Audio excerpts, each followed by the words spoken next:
Hi. Um, Tonight we're bringing you Barn Banner, not from the barn, but from the convenience of our house. It's cold and miserable out. It's rainy, And it's and dark. and yeah, we're suffering with the time change. Uh, Tonight's Barn Banner is um, I'm not certain how we explain how we feel about the letter we got last week. Um, Gentlemen Send Roses was and is going to be in February inducted into the Equine Hall of Fame for the Pinto Horse Association. And um, for us, there's just a ton of history that comes with Gus. And we could probably go on hours about his foals, um, the people that we have met that are what we consider part of the Gentlemen Send Roses family, their, the purchase, the getting him to where it's at, but it's a huge honor for that little horse. And when I say little, I mean that I used to tell people he was 15 hands on his tiptoes. He was 14 free. And didn't mean that was what he was going to produce, but it was the size that he was. And his mother and full sister were both 15.3. Gus just didn't get real big, but that didn't mean that he wasn't a big producer in performance and size. I'm going to let Brent talk first, but I've got 3 ladies that I have to thank because there would be no Gus children if it weren't for Shelly and Kim Donovan and Hetty Levin. They taught him to collect. They were my Taught us how to collect. They were our go-to good times and bad times. I can't tell you how many times I made phone calls from the breeding room crying because things had gone bad. We couldn't collect. Kim and Shelly just very calmly always gave me an idea, told me what to do. Have you tried this? And multiple times stopped at the farm, watched what was going on, and taught us what we know in the breeding business. But if it were not for those 3 women, the progeny of Gentlemen Send Roses would have never happened. So I give credit where credit is due, and they are at the top of the thank you list. So, Brent, what does this honor with Gus mean to you? Let's start with how he got his name. He came with the name Gentlemen Send Roses. Correct. Yeah.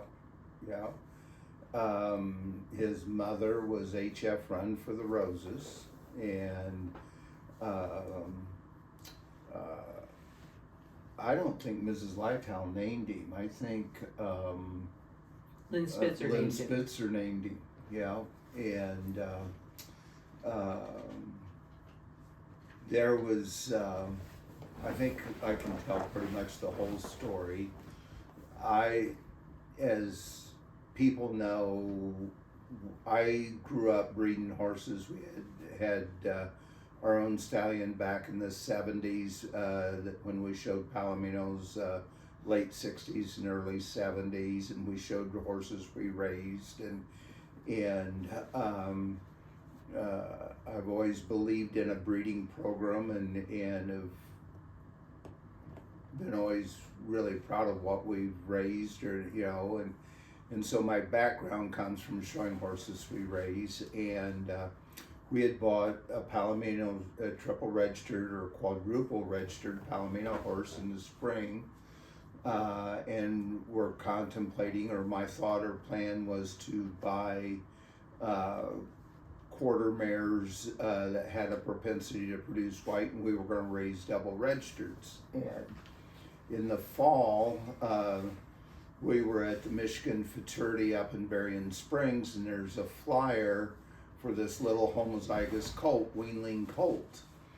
And we knew the lady that had owned him, and the one where she boarded and was raising him.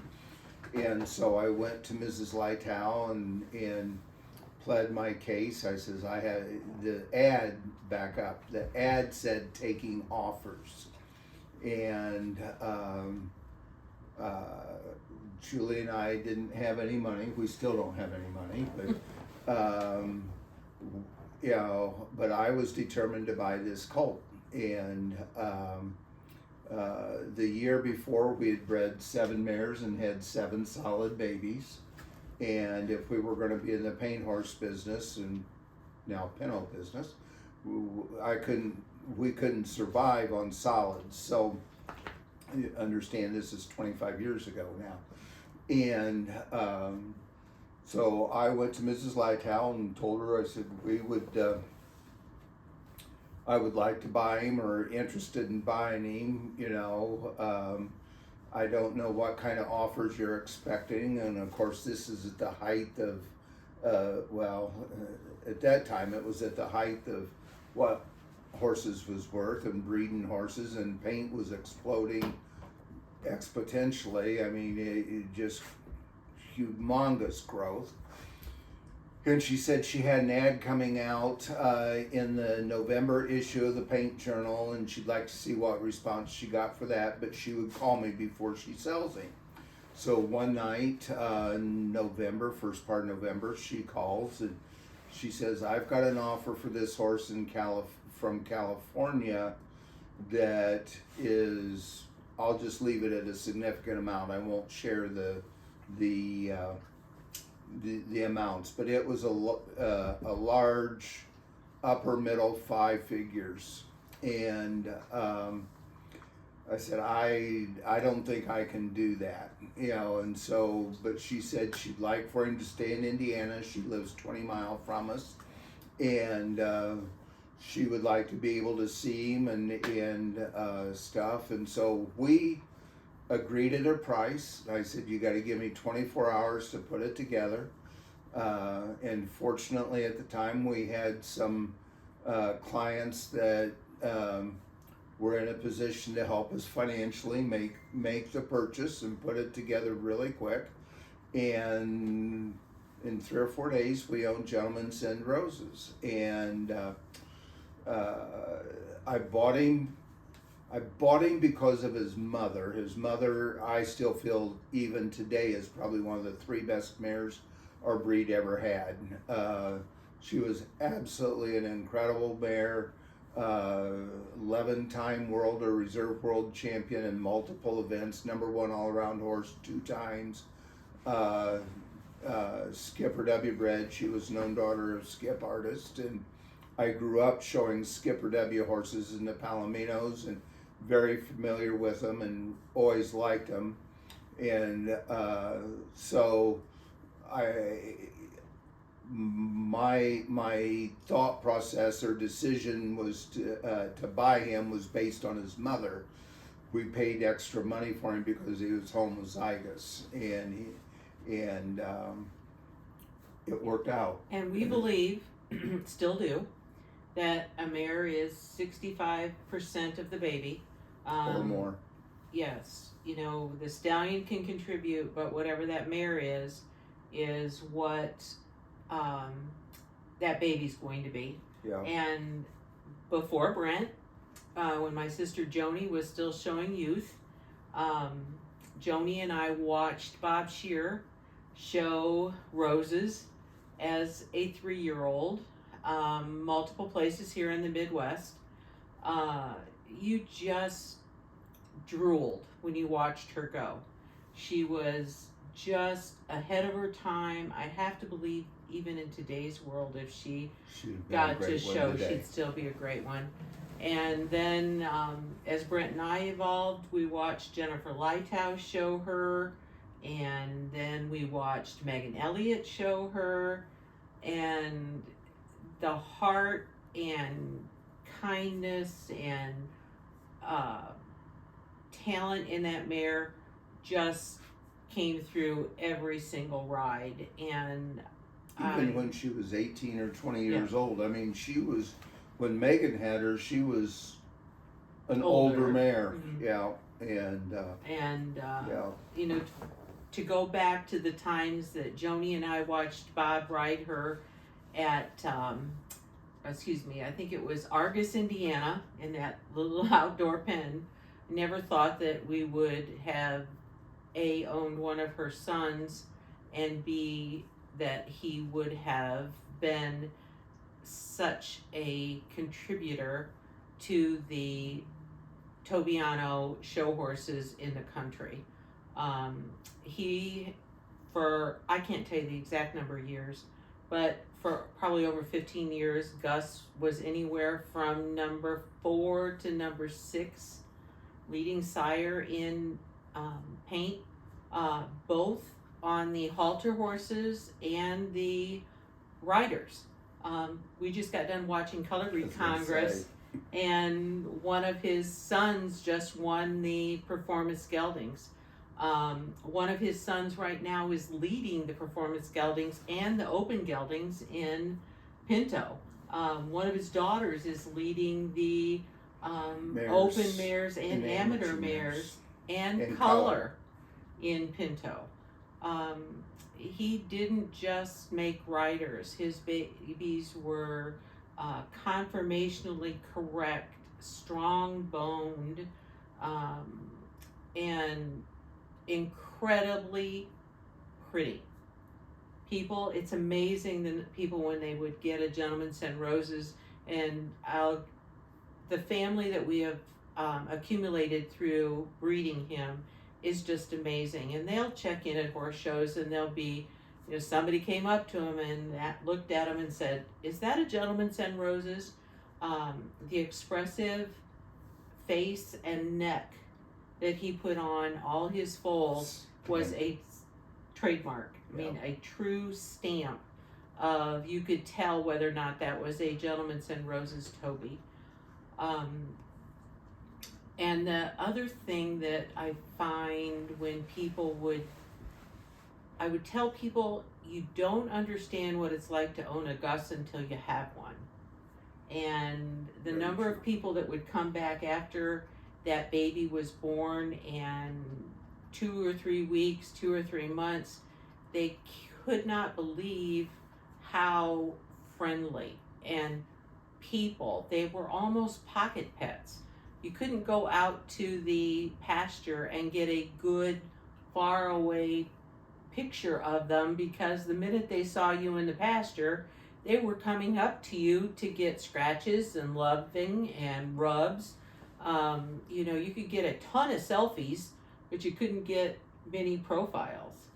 And when he has just foal after foal, cross after cross, there were some better crosses than others. The golden crosses with Gus was anything Zippo Pine Bar bred. Zippo's Mr. Goodbar, Zippo Pine Bar. But it's kind of amazing. His first 2-year-old to show was White Silk Stockings. Yep. And she was out of one of our mares. We bred her at the barn. And I remember when they called her name, I lifted my hand like I was inseminating, and I go, it all started here.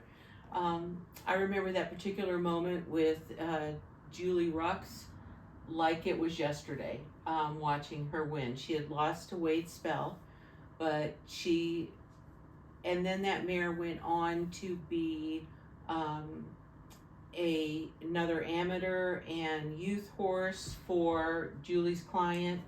Went on then to another client to be an all-around youth horse.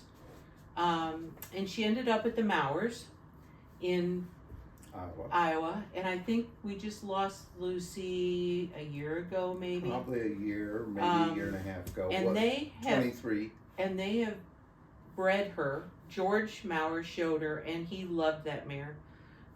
It was a really tough loss for the Maurer family when they finally had to put her down.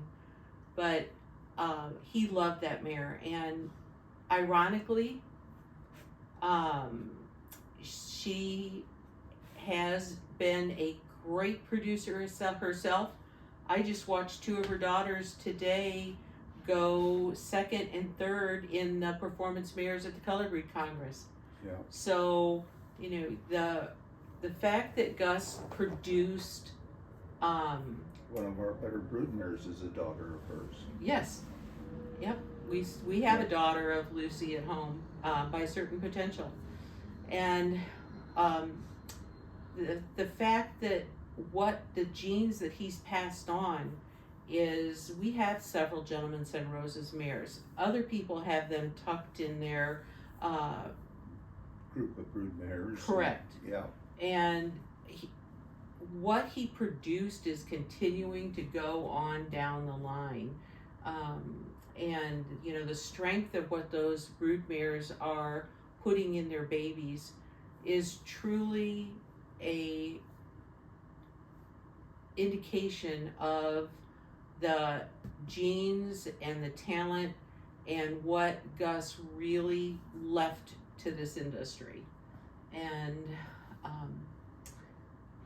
so yeah, his legacy will continue for a long time. We're very fortunate for that. You know, I'm sitting here listening to what you're saying, and I think a huge tribute, and we've never even talked about this, but the number of repeat customers that bred to him time and time and time again, or the repeat buyers, once they had a GSR, they bought another one, you know, and the continuing business when he was with us, and we would have people waiting for his babies to get here. especially out of certain mares. Certain mares, you know, and we've sold more full siblings to the same owner. I've got this one, and, you know, is his mother having another one, you know, and I think that is a true testament to what Gus was and what he produced, and there's just so much to think about and to be grateful for. You know, A little side note, I'm going to do another barn banter, and it's going to be with my sister Jill, because my sister Jill is actually who got us started in paints. Yeah.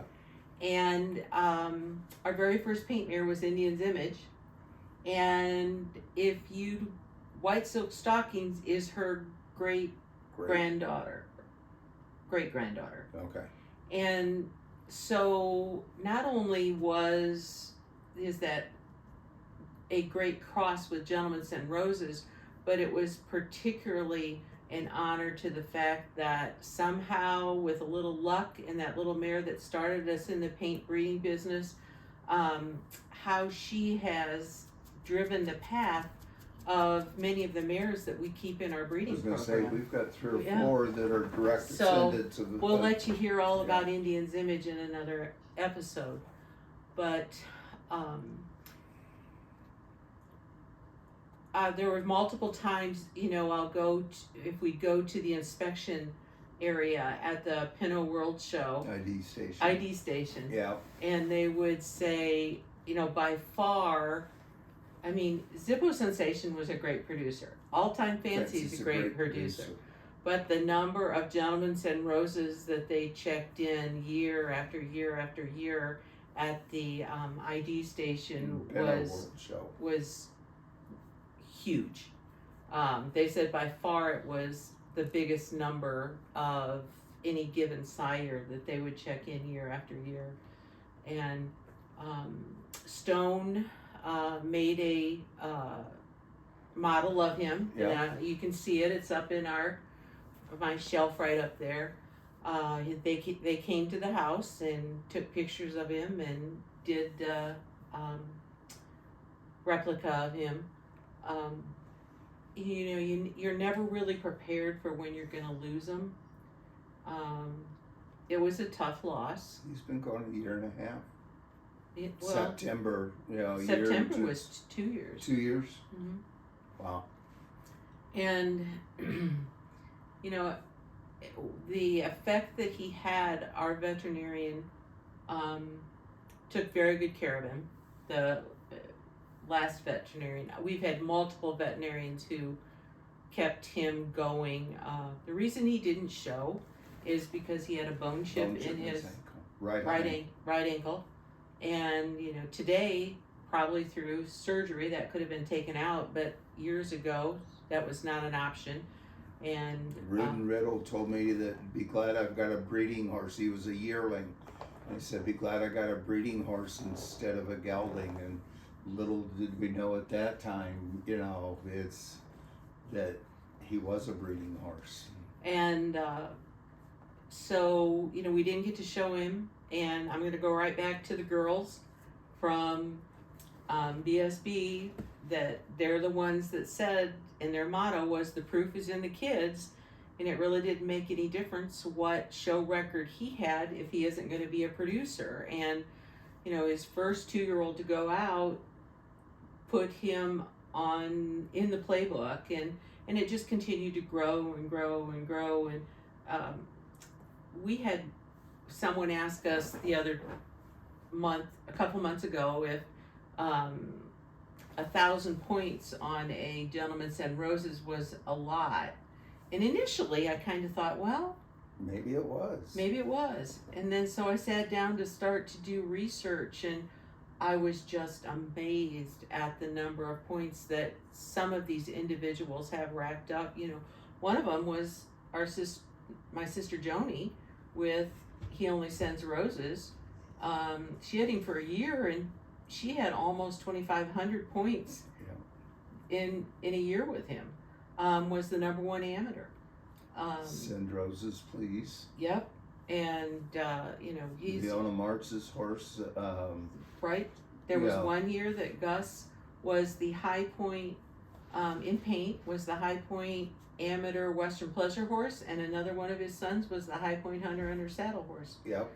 So, he pretty much could do a lot of everything. One of his foals, we've had a couple that have gone on to be the High Point all-around horse at the Paint World. They've won the versatility at the Pinto. Yep. Just the more you think about it, the more you can go back to, he has made a lot of people's dreams come true in the show pen. Yep.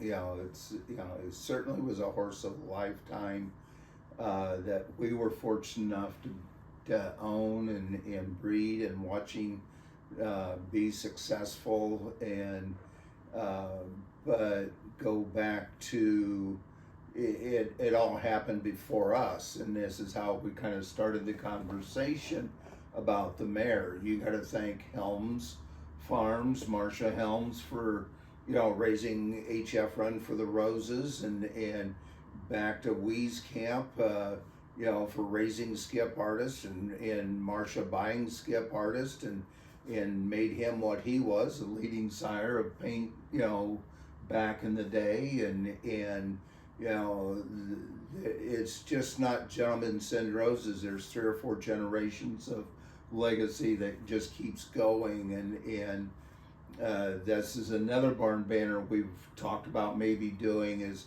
how you select a stallion, or what but you can never dismiss what happened 20, 30, 40, 50 years ago in Gus's case to make him what he was. And hopefully we get to continue that, and it looks like we will. And legacy and pedigree doesn't lie. No.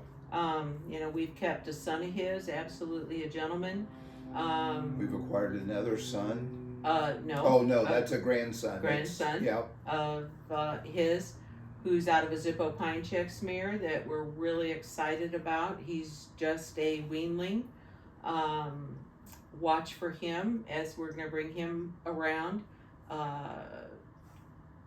He's special, and Charlie, a lot of his babies, absolutely a gentleman, have not hit the show pen. We don't know why, because his babies are as talented as Gentlemen Send Roses are. And then by chance, we didn't even realize it when we took on What a Hot Machine. Yeah. Our new Tobiano that's by a good machine. Out of a GSR mare. And that GSR mare also goes back to our very first paint horse. Yep. So he really did deserve to be here to stand with the legacy of Gentlemen Send Roses. Yeah. I have one other thank you, and I want to thank my sister, Joni Ames.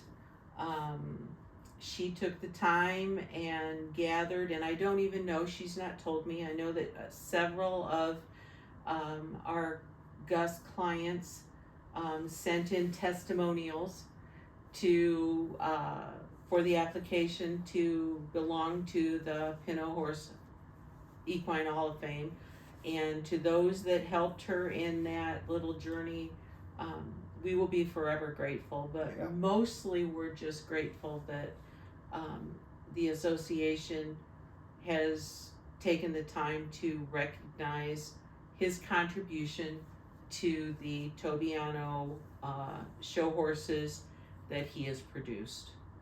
Couldn't have said it better. Yeah. And it was a great run with him. There are days that I miss him more than others, and I'm not gonna lie.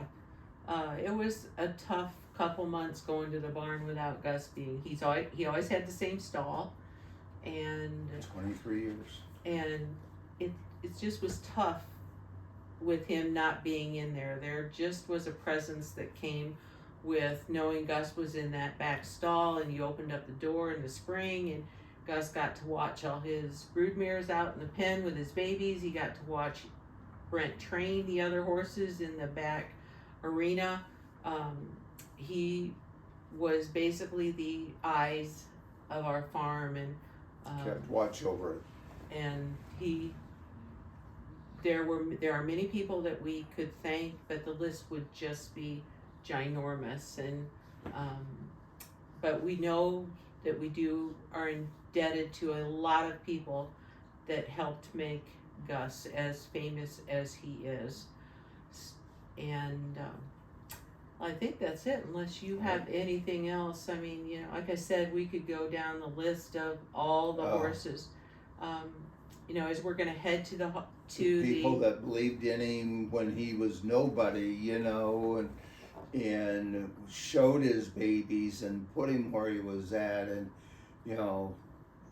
what did you tell me? He had 497 foals. Mm-hmm. and that's represents 350 people, because you've got multiple people that bred multiple times to him, but it's just, and we would get lost. We would miss somebody, and I think that the actual percentage was 43% of his foals had APHA records. Yeah. So that doesn't even include the ones that maybe would have just become open show horses, or that doesn't include the ones that didn't show paint and went on to just show Pinto. So that his sire record for the number of producers that the number of show horses that he actually produced is pretty incredible. Yeah. And so that's our story. Once again, we are very honored that we're going to be able to go there in February and put him into the Hall of Fame. At the same time that we're going to be there in February, it's just a testimony to, he's kind of like the Energizer Bunny. It just keeps on ticking. Right now, we know we're going to be this second place Overo Open. Yes. Overo. Tobiano Open, excuse me. Tobiano Open with a mare. We know we're going to be the High Point Elite all around amateur. We are the High Point 14 to 18 and His offspring are, his babies are. and we're the Yep. 13 and under youth horse. 13 and under, 14 to 18, and overall youth. Yes. All arounds. And all around amateur. And Yep. there are several of the individual classes, lots of the individual classes that he is going to win in both amateur, open, and youth. And and some of these horses are young. I mean, Yep. so they've got more big things to do in front of them, and so we get to watch the Hall of Fame. We get to go into the Hall of Fame on Friday, and then we get to go to the awards banquet on Saturday and watch many of his happy owners get all their stuff. Yeah. So we hope you've enjoyed our barn banner tonight. We didn't banter much tonight. We just kind of talked. Well, I guess we really can't argue about what Gus did for us. No.